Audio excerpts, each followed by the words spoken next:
Ladies and gentlemen, welcome back to Ball Watching. Whew, just taking a breath after last night.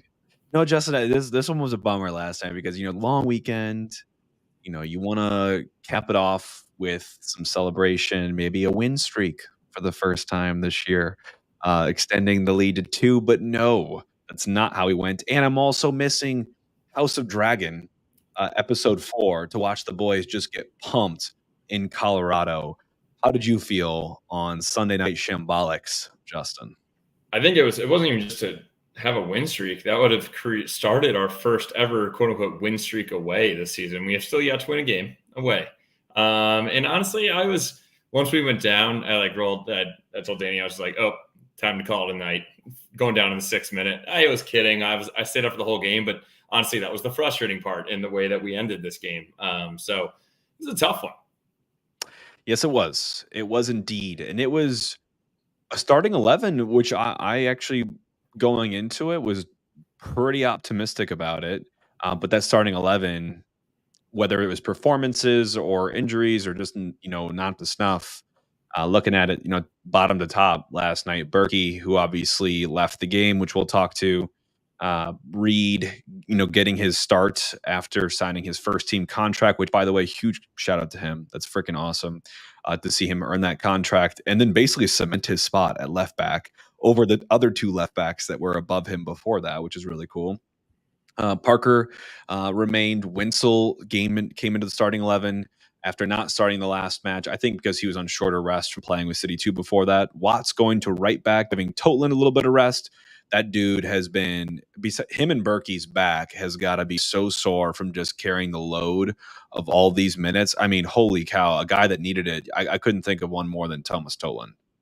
Let's not mention Roman Berkey's back, though. Let's hope there's nothing else needs to be put on that back. We'll touch on that. But yeah, Thomas Totland getting a much-needed rest, 3rd match in 9 games. He is 2nd on the team in minutes, only behind Roman Berkey. So he has been absolutely putting in work. And everybody knows when you see that guy on the field, it's not like he's like in a spot where he's not running. He's getting up and down and back. And he still got some minutes last night, but he needed the rest. Unfortunately, Leuven did not even make the trip.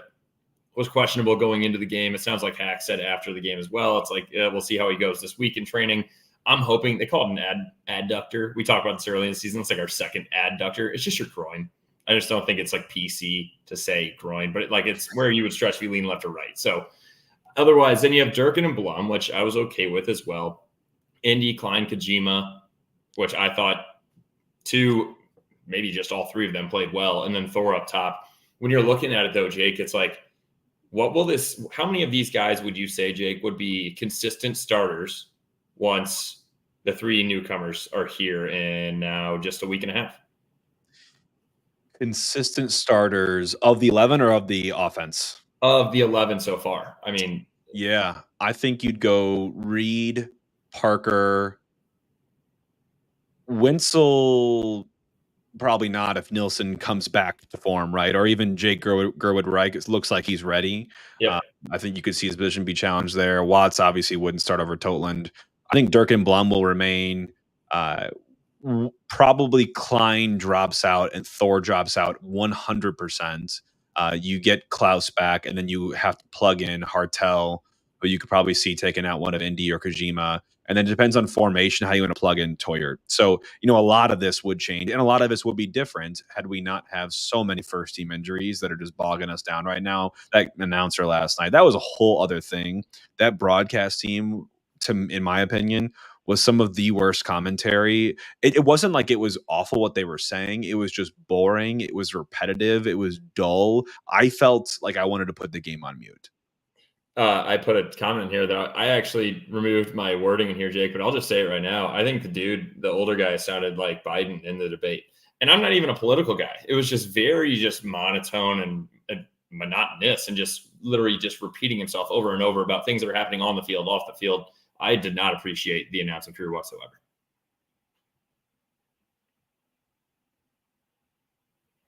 But honestly, I think Jake might be a little frozen real quick, but I think that we can get into the highlights and lowlights of this game. And unfortunately, it came on pretty quickly when we talk about this. You look at the first half notes. We actually have a highlight first in the 4th minute, which is shocking that we have a highlight or a lowlight before they scored. But A corner whipped in by Watts to a streaky Johnny Klein right across the near post. He does a great little flick right at the beginning of the 6-yard box, and he flicks the ball right across the front of the entire goal. However, no one's able to get onto it, but I thought it was a great start for us. It gave me a little bit of hope kind of going into this one. But literally 2 minutes later, Colorado scores their goal.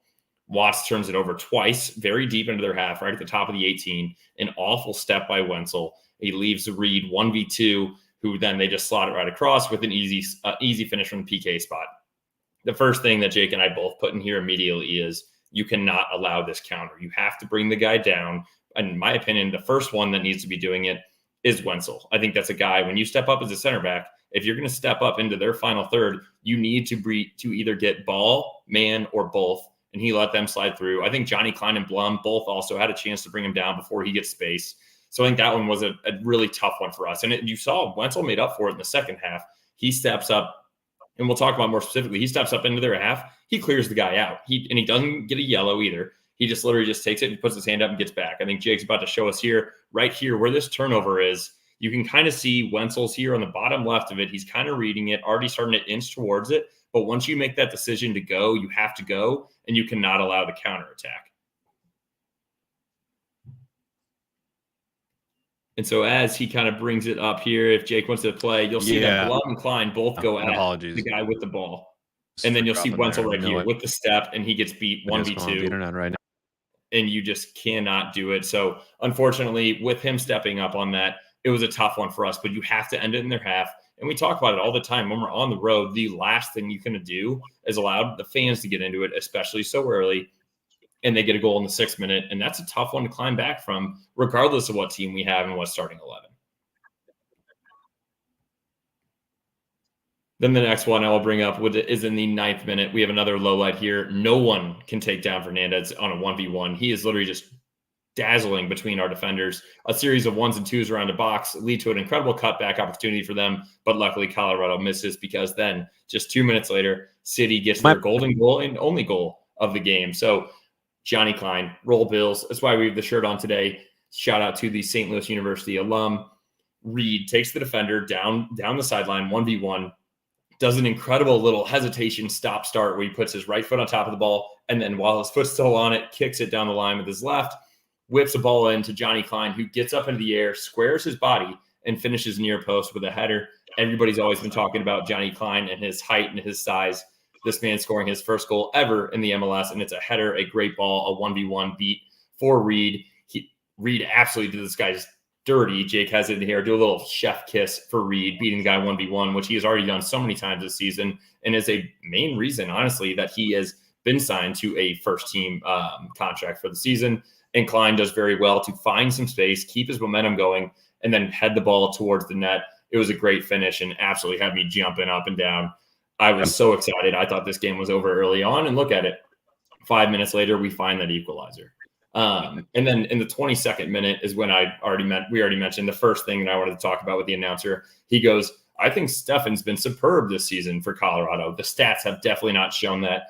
But in my opinion, then I literally said that out loud. And then literally a minute later, Stefan makes a great. Can you hear me now? Thor. Yeah. Jake, you there? I think Jake's got a little bit of a Wi-Fi issue still working through, but Thor had a great shot, literally at the corner of the 6, a turnaround. He was not even looking at the net, but it was great for him to get it on net. Stefan goes low, makes a one-handed save with his forearm. And honestly, that was the first and probably the best save that I've seen from Stefan the entire game. Jake, are you back now? Can you hear me? Yeah. All right, cool. I don't know what the hell. I'm being sabotaged over here. Someone's got the van out back trying to make sure I'm not heard on this podcast today, but I'm gonna be heard. And I want to just back it up really quick. I heard your commentary on Klein. By the way, I mean, what a cool story. Roll Bills, gets the goal, the floating header, short king. It was you couldn't have written a better story for how that goal was scored, and having Jay Reed provide the service for him too after just undressing his defender was fantastic. So I loved that goal. But man, there were some lowlights as we get to one in the 28th minute. Wenzel, poor ball from him trying to do a kind of a full field switch. Watts, I don't know what island he was living on. in this moment. Looks like he was out and trying to enjoy the view of the Rockies from the field there. Let Fernandez just burn right by him. And for a 1v1 with Berkey, we were lucky he just put it off the outside of the post. Berkey starts hobbling, and my heart sinks, man. I mean, freaky stuff to see your rock in the back start to at least hobble even a little bit. And then he kind of played through it for a couple minutes. I'm like, maybe it was just a quick little, burst there that he wasn't ready. Maybe a quick pull muscle, but then he gets pulled out, and you realize that we could be in for something here. Something we do not want to be in for, but something we've been used to all season with these piling on of injuries. Yeah, but I will say that's what it was nerve-wracking. I saw when he was originally getting up, they zoomed a camera in on him, and when he stood up, he was gesturing to Indy that it was something with his back. And I'm like, that is the last thing we need for a goalkeeper that is starting to get a little bit over the hill here. But luckily, Cornell kind of mentioned it, or sorry, not Cornell. Hackworth mentioned it after the game that it was back spasms, and it was something that he could just not control during the game or could not get rid of. So I think it was more of a precautionary thing there, kind of made him a little bit tighter, and he didn't want to be the reason that we possibly go back down in this game. So I'm glad that he was taking a safe approach in that kind of aspect of it. And I'm also extremely happy it wasn't his knee. Him jogging off on his own power says a lot for this. I think it's one that he's just being precautionary, played a lot of minutes, and there's no point in trying to push it there. Yep. I would agree with that. So you see Lund come in, and then Colorado gets their second, and it's just minutes after Lund hits the field. And our press is broken. The out ball gets to Parker, who's late to close in on his man after having kind of stepped out of position, or he could have remained back as well. Winsel, I think, also drops off his man. Another thing you see with newer players that don't have as much experience is this tendency to drop off when things go the other way and give yourself more space to make those recovery runs. But in his case, he's playing his attacker onside. So he drops off, his attacker's onside. That ball gets played over the top into the corner. Lund stays in his own home there, kind of stays at home base, does not choose to come out. Winsel tries to close down 1v1, but Colorado has guys. They got a full numerical advantage going on here. Everyone's back to defend their man, but there's a late runner arriving into the box, which is Bassett. No one there to mark him, and he's there on a one-timer, no more than 10 or 12 yards out from the goal, and just is able to have a great finish. My wife, Maggie, turns to me and says, our defense is so bad. And I had to agree with her, man. That was very poor. That's textbook counterattacking. And we're caught again in a scenario where if you're going to step up like that, you've got to be ready to bring someone down and cut this thing out at the source. Otherwise, you'll get counted on, and they have numbers up and guys that are thirsting to put another goal on the board. I mean, I will say, give props to Colorado. I mean, they put their chances away last night, and they knew what to do to attack us and really destroy our defense. I mean, this one's frustrating for me, Jake. You can look at it. Durkin's the one holding his hands up because he's already back, acting like a center back, marking the guy that's streaking across the six. But no one is getting back. I would say specifically on Blum and Watts. Look at Watts just jogging here. One, this is your guy over here on the left. That's who Durkin has to go take.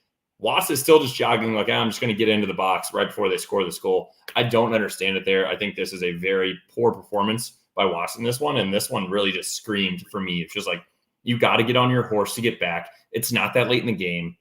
What was it? They scored in the 35th minute. If you're already tired, get off the field, in my opinion. Yeah, I think you might have already shown this comment, but Michael was in here in the comments saying that Watts might have had his worst game as a City player last night. Don't understand how he can play so well one game and so bad the next. He's so inconsistent. Unfortunately, I agree. He was really, really poor last night. I mean, really poor. Gave the ball away super cheaply. His defense wasn't great. At halftime, he was 65% passing, 0 successful dribbles on quite a few taken.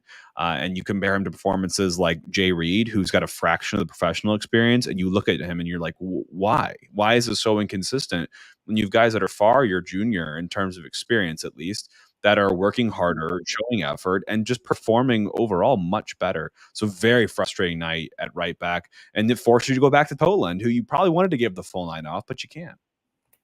It's just a tough one for me, Jake. I think that was the only other, I will say, highlight that I would say in this is that in the 37th minute, Reed is playing with so much confidence. If you go back, I rewatched it. He just dangles 3 Colorado defenders, and then he tries to slot in a sliding Johnny. Johnny just mishits it, but the way that Reed is playing right now is how I hope a lot of these young guys are starting to feel. I feel like they're starting to feel comfortable in their skin. They know that they can hang with these guys. I mean, you look at Kojima. That was the other highlight I would say of that whole first half.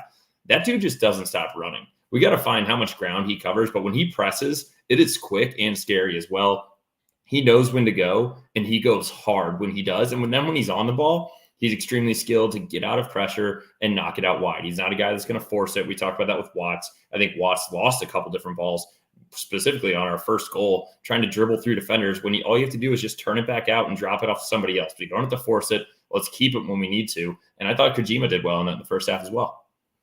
Yeah, I agree. I think overall, my thought for Kojima last night was obviously works his tail off, which you can never take that away from him. But he wasn't as effective last night. Maybe that could be legs, or that just could be the game state or where it was. But first half was encouraging with some mistakes and areas for improvement.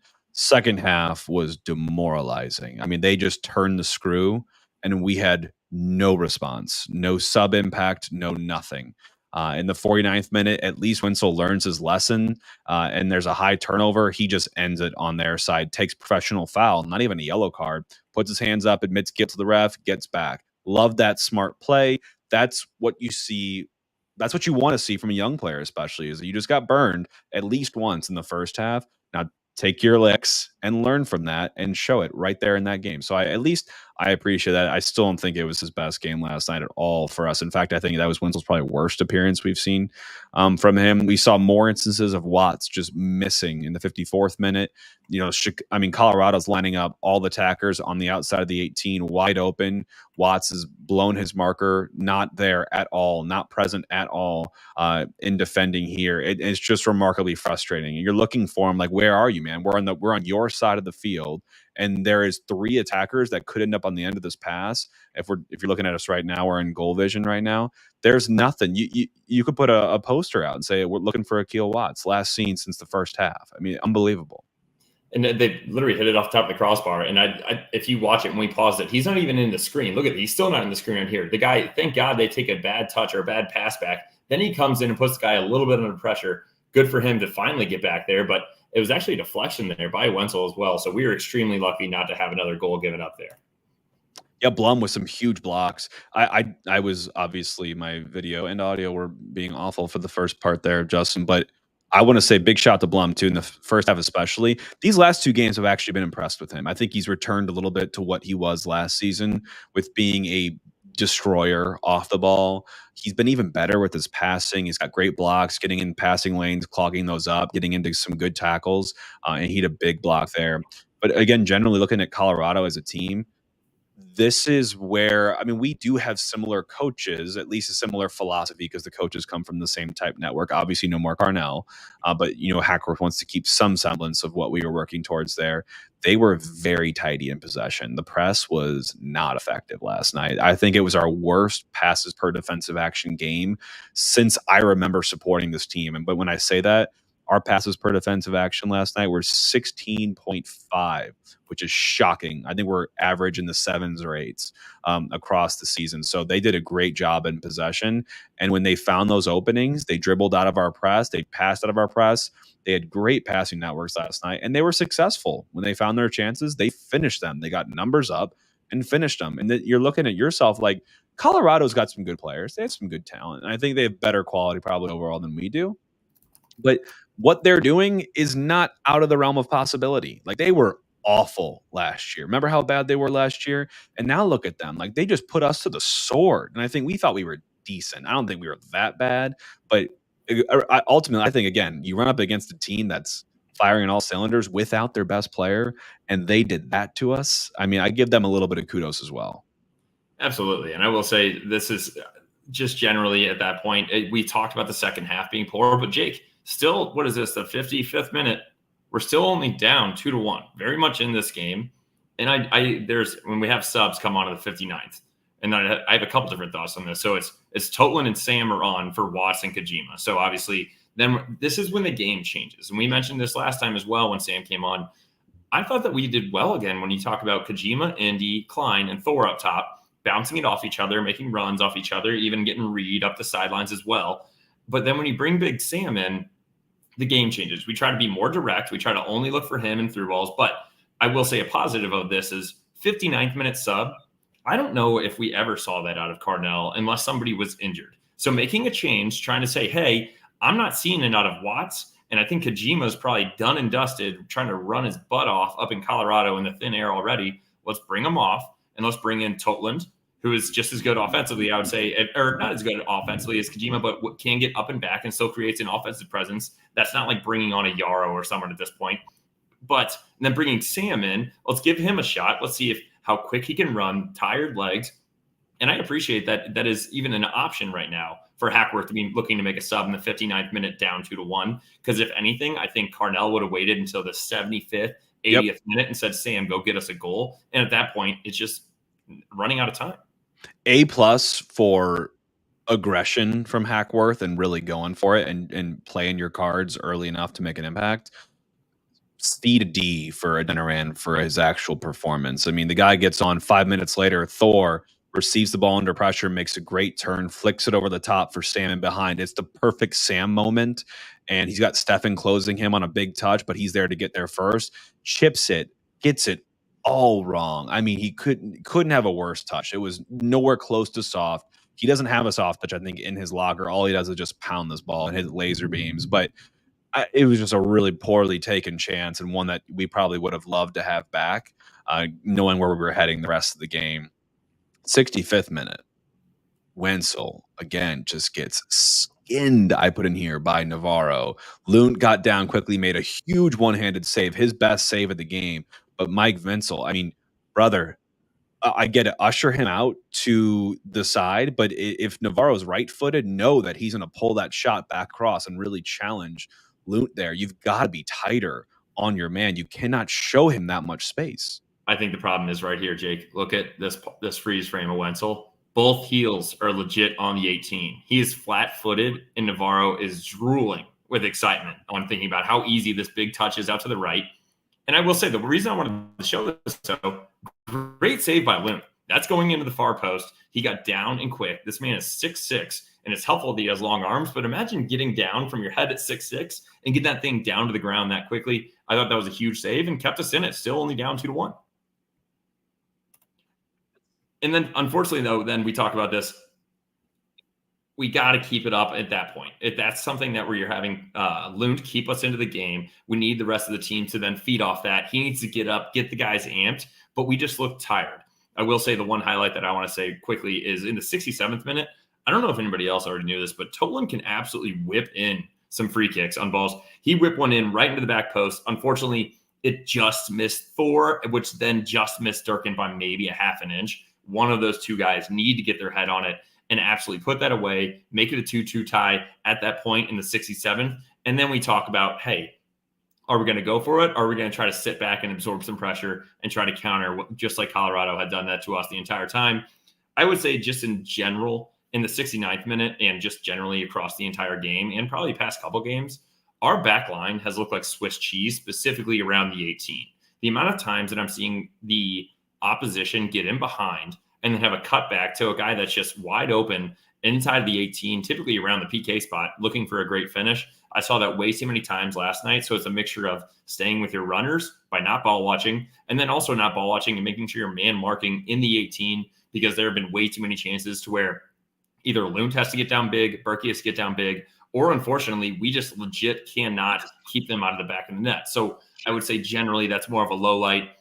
The next one, though, I will say is a highlight for us in the 73rd, Jake. Sam with a great flick in behind. You see the ball coming into him. He does a little Cruyff flick in for Indy, who then plays him in behind, but the shot doesn't even trouble Stefan. I don't even, was Sam shooting that? I don't know why he didn't take a touch. He looked like he put his arm up to, I think it was a streaking Thor on the back post and saying, hey, I'm sorry I missed it, but I think he was actually trying to chip him there, and I don't know why Sam doesn't take a touch. You're inside the box. You're only maybe 12 yards out from the corner of the near post. Take a touch and see if you can slide him on the ground there.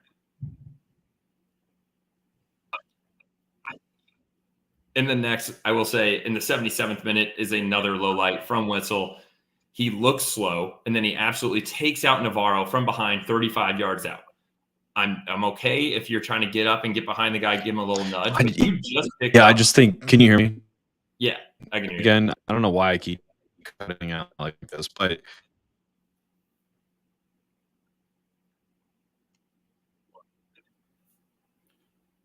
I'm gonna take us through the rest of these highlights and lowlights while Jake gets settled. But Navarro, Wenzel just Super takes one delayed. from behind, and it's a careless and reckless foul already on a yellow card. And it's one of those things where Wenzel, if you're going to make this play, it cannot be in the 77th minute. You're looking reckless. You're looking heavy legs. And I think that's immediately why then we have him subbed out literally a minute later. Marcanic and Yarrow are in for Wenzel and Blum. I think this one's an interesting one for me. I do think Wenzel came out because he had heavy legs and already on a yellow and starting to make a careless foul. Blum, because I believe Marcanic probably can give us a little bit more of a tack. So that's probably where Hackworth's going with that. However, I still think it's difficult to throw somebody in there that is going to be right along our back line and then is going to have to be making, if you make one mistake, the ball's in the back of the net and the game's over. We're still only down 2-1. And then immediately after these subs come on, 3 minutes later, Colorado gets their goal. Another frustrating one. Am I back now? Am I back to life here? My God.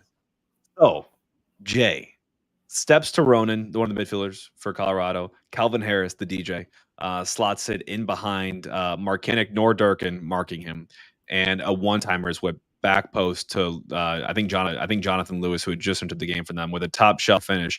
Honestly, really well worked goal. I do think Toland's probably a little bit out of position there as he was kind of stuck in, and I think he probably could have done a better job setting up for the marking on this one, but some good play in and around the box from Colorado, frankly. I think this goal, if I'm not mistaken, is the one that I look at and chalk it up as Colorado just being better and higher quality. But you can let it play out, Justin, from the goal vision perspective if we have this one, to kind of run it back and see how this one goes down. Or do you have any alternative thoughts on this one? So immediately, I want to bring it back to the start of this. You can see how far out of position Toland is, and and I realized I had to watch it back. I'm like, why is he so far out? He's literally right here. He is supposed to be way back here on the back post where you can see there are two open Colorado attackers. The reason that he's right here, the play before was a corner kick, and we had him on the near post here. The corner was on the right side, so he just hung out on this side. You can see him kind of track with the runner here. That's fine. He's going to leave him for Jay. He's going to start to jog back to his other side. Jay right here is coming out 1v1. This is our problem right here. Marcanic, not marking. You see Durkin is like, oh boy, I think I need to get back and be this guy marking him because Marcanic's not going to get there. However, he's too slow for this. One-time ball whipped in. Here's Toland, if we go right before the whipped in ball, still jogging across to get back to his man. He's like, oh, okay, now I'm in a decent position. I'm fine. Nobody, you're not. You have two guys coming on your back right here, and this is honestly just poor defending in my opinion, and you'll see it whipped in. Great finish, top net, and Toland kind of throws his arms up. I understand he was out of position originally, but if you see yourself that far out of position and you see them kind of coming into this attack, you need to sprint to get to those offensive players on the back post. And once he got over there, I think he was already heavy legs, tired, 81st minute, and he doesn't mark well enough, and it finishes us. And I would say when you go down 3-1 in the 81st, that's done and dusted. For us, especially done and dusted. They did get their fourth in the 90th, I think, plus or 90th plus minutes as Yappy came on in the 83rd, got slotted in behind us, not tracked well enough by Durkin, and he megged Lund. I think Lund could have done better on that goal, playing a little bit lower to the ground, kind of keeping a low center of gravity, especially for a big man. But he keeps the wickets open, and Yappy takes advantage of it, slots that one home with a low, tight angle finish. Again, I think you probably have a guy that you want to make that save. I don't think Berkey lets that one through, but this is just, it's hearsay at this point. We deserve to lose this game. 4-1 is pretty harsh, but I mean, that's a tough goal to let in at the very end and make this result look even worse than it was. But Justin, one thing I didn't like about this game was the amount of hand raising and the why me's that I saw a lot of the team doing last night. You know who takes accountability? Hoffman brothers. These guys take accountability, and they take accountability on behalf of you for your home and all of your home services. So make sure if you are in any need of home services this summer, heading into the fall, for prepping for the winter, whenever is the right time to call Hoffman Brothers. You can reach them at 314-664-3011 or visit them online at hoffmanbros.com. Justin, rounding out the game, stats-wise, don't need to go into it. We got absolutely murdered across the stats board, really. But I do want to draw attention to two performances. You and I have already kind of both highlighted them a little bit, but I want to talk about my heart and soul, the team brought to you by Soul Juice, and that is Jay Reed. What a wonderful assist on Klein's goal, beating his man, taking it to the end line, putting in some beautifully paced service for Klein just to nod home and redirect. Otherwise, he was super influential on the game. Second most touches of anyone on the field. He was 5 of 6 on his dribbles, 6 passes in the final third, which is the second most on our team. And he won 10 duels last night, which is the most of anyone in this game. So it's not just the assist. Like, this guy is earning that contract. Michael in the comments, I could not agree more. He is showing you why we put our trust in him. I could not agree more, Jake. I think this guy has been on absolute fire, and I love that we signed him, and he's been a consistent starter at this point. His confidence is rising. He won 10 duels. I would question to say he won 14, and the fact that there's a guy that looks to take him one-on-one, can't shake him, and makes him turn out and away and drop it back. There was multiple times in this game where these guys are just like, I can't beat this guy one-on-one. And then Jay Reed, with the confidence, just go down and beat all of them one-on-one. The man has just been getting up and back in the field. I haven't had a low light from him yet. Unfortunately, he was in the middle of their first goal, but it was a 2v1, so nothing he could do there. However, I'm going my heart and soul juice player of the game is Mr. Johnny Klein. Roll Bills, first ever MLS goal. He had 7 duels won and only lost 2 of them. 3 of them he won in the air. That's what I'm talking about. This is a guy that's always been, someone's been like, oh, he's not big enough. He's not quick enough. He's showing that he can do everything that he needs to. And I was absolutely impressed with how calm he was on the ball as well. He's a guy that he realized, and he can read the field. He'll take and beat somebody one-on-one. But if he doesn't see that there's no one in the box to do it for, he'll just pull it back out and redistribute and keep the ball. And I thought that was extremely important for us for keeping possession, especially with heavy legs, as opposed to trying to shove it down their throat and losing the ball on a turnover and letting them go back the other way. So my heart and soul juice player of the game, Mr. Johnny Klein, go to St. Louis University, but then also go to souljuice.com, use code BALLWATCHING for 20% off. Deerberg, Chinook, Straubs, Mobile on the Run, get some soul juice. Yeah, and it's funny. Both of our players, neither of them were on the team literally a week ago. At least they were doing short-term loans, but they started this season with City 2. Most guys have been like this that have been overlooked throughout their careers, and look at what they're doing in terms of results for us. Obviously not translating to the scoreboard. For last night, it did for the 1 goal, but not for the team performance. You know, they can't do everything out there, but for what they're leaving out there on the pitch for us, you got to respect it. These guys are working their tails off. They're getting that product, and they're getting rewarded for it. So I wish nothing more than more appearances and minutes for these guys as they continue to evolve. I want to see more and more of them, and I cannot wait to see that product flourish, because again, it just gives you so much pride and optimism to see these guys, work so hard for that, earn that contract, and get to make, the big time bucks with the big boys on the field. Like it's a really cool story. So I love that they were both our heart and soul of the team last night. We need some of that, Justin. The results did not go our way last night in the predictions. I had a 2-2 draw. You had the 1-1 draw. You got the goal right for us. You bet double chance. And even money, obviously no there. And I bet City to score in the second half. And God, we did not even look remotely close. I think our only shot on target came in the 90+3 for the entirety of that second half. So boys did not flourish in that category. But where do we go from here, Justin? Round us out. We're heading home. We're going to play against Vancouver here on Saturday night coming up. It's our last MLS home match until September 1st. So make sure, if you all are interested in going, or if you have your tickets, put your butt in that seat and support this team, because it's the last time you can until Leagues Cup, if anyone's going to that, but really in MLS until the Galaxy visit us in September. So only 4 total home games left, including that Galaxy game. So, as much as you love to hate on the team as the results have been awful this year, it is fun to be at City Park and to watch and see everyone there. So we've only got so many instances of that coming up the rest of this year.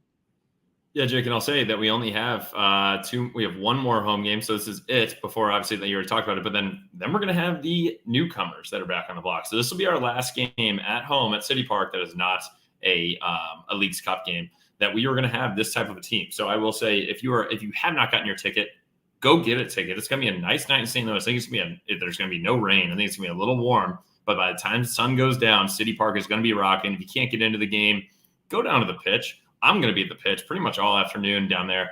Get to the pitch, get a frozen Irish coffee to cool yourself down. You take those all the way up until you go into City Park. Plastic cups, bring them out there, get to the pitch, get some dinner, get some lunch, get some drinks, meet us there before or after. We'll be there the entire time, and go support this team. We already talked about it. We're going to talk about the magic number on the preview later this week.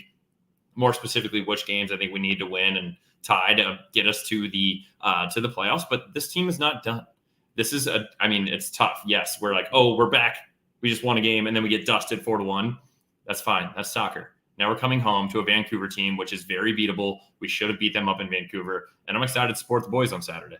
Yeah. So we'll be there. City Park, I'm sure will be rocking, welcoming the boys home, and hopefully for a better result as we now meet Vancouver on our home turf. Not that that's been anything remarkable this year, but maybe it will start on Saturday. Who knows? This week is full of surprises, including my Wi-Fi issues that I've dealt with all show. But thank you all for bearing with me. Justin, thank you for carrying us in the meantime. And for you all, we will talk to you after the game on Sunday and hopefully be relishing a 5th win of the season. Would be nice. Who knows? And Jake, don't forget we're going to throw a little preview out there for everybody. Just because we just played Vancouver doesn't mean you got to know who's in the know. I was so confused. Everybody saw my story of trying to figure out how Mihalovic was suspended for this game. We're going to let you guys know who to be watching in this game, who we need to be watching, what's going on with the injuries, everything. Look for our preview. We'll probably be coming back to you guys Wednesday night, Thursday morning.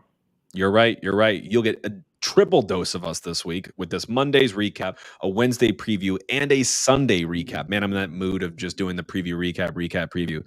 But we've got 3 shows coming up this week. It should be quite a packed week. So put those earbuds on and tune into ball watching. Thank you all for tuning in today.